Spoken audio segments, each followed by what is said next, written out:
저는 그리스도인. Napriso ko sa usa ka tuig ug 3 ka bulan tungod sa neutralidad. Mga kriminal ang kauban nako sa sidla. Naglingkod ra ko sa balay, dihang gidakop ang among tibuok pamilya. Gisunog nila ang baryo. Nanago mi sa kalibunan, pero lisod ka ito kay may dalaming bata. Miabot ang mga pulis, gitiunan mi nila, ug gipusasan. Kirate nila ang among balay ug gikuha ang among mga butang. Dayon gidala mi sa prisuhan. Mauto ang sinugdanan sa among pagkapriso. Wala ko'y kauban dihang gidala ko sa prisuhan. Nahadlo ko, pero misali ko kang Jehova nga protektahan ko niya. Adtong panahon na nakatabang nako ang pagunahuna nga kauban nako si Jehova ug lig-unon ko niya. Ang una gyud nakong himuon kada adlaw, mao ang paghinumdom og pagpamalandong sa mga teksto.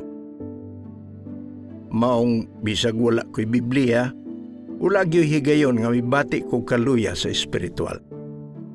At tong lisod kaayong panahon nga dala namo ang bata, kanunay ming nagampo kang Jehova.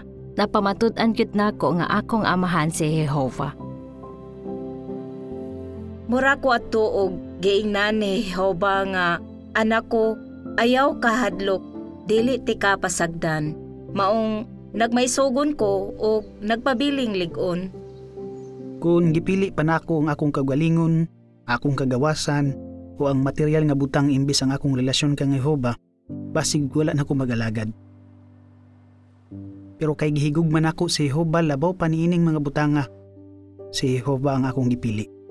Bisan pag nagpasabot ni nga mapriso ko. Karon may kagawasan ako sa pag-alagad, sa pagtambong sa tigom, ug sa pagsangyaw uban sa akong pamilya. Nabati nako ang tabang ni Jehova, maong nawala akong kahadlok. Si Jehova gyud ang nagpalig-on kanako. Kon kihigugma nimo si Jehova, dili ka mahadlok. Ang gugma mo'y makawala sa kahadlok. Bisan pa sa tanang paglutos nga akong nagian, makaingon ko nga nindot kayo ang akong kinabuhi. Gani dihay mga panahon nga malipayon kaayo ko. Gibati na ako kana tungod kay kanunay na akong gihuna-huna si Jehova nga Diyos. Masaligon ko nga kung himuon sabna sa mga igsuon, ilasab nga masinati ang panalangin ni Jehova. Dili kalimtan ni Jehova ang atong pagkamaunungon o gihatagan taniyag paglaom nga mabuhi sa paraiso. Maong nabati nako ang iyang gugma ug nawala akong kahadlok. Determinado kong magmaunungon kaniya. 하지만